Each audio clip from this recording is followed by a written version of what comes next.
Welcome to Kenton's videos. Enjoy the video. In this video, I will explain how to open your Kia Optima trunk. First, locate the trunk release button inside the vehicle, usually found on the driver's side dashboard or door panel. Press and hold this button for a moment. Alternatively, use your remote key fob. Press the trunk release button on the fob for about 2 seconds until you hear the latch disengage. Always ensure your vehicle is unlocked for these methods to work effectively. If the primary methods don't work, check for an alternative release lever.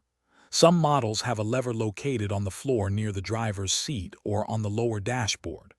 Also, confirm that the valet lock switch, if your vehicle has one, is not activated. This switch can disable the trunk release. Finally, visually inspect the trunk area for any obstructions that might be preventing the lid from opening fully. For emergency situations, you can access the trunk from inside the car.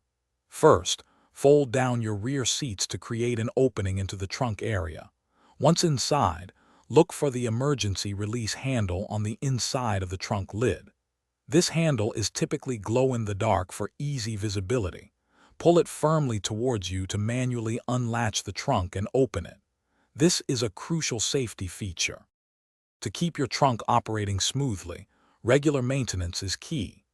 Periodically clean the trunk latch and hinge areas to remove any dirt or debris that could interfere with its function.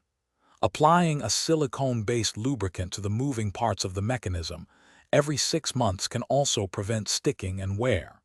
And speaking of convenience, check the description below for a link to the new Kindle Paperwhite and other great deals. Keeping your trunk well-maintained ensures reliable access whenever you need it. Thanks for watching. Consider subscribing if we helped you.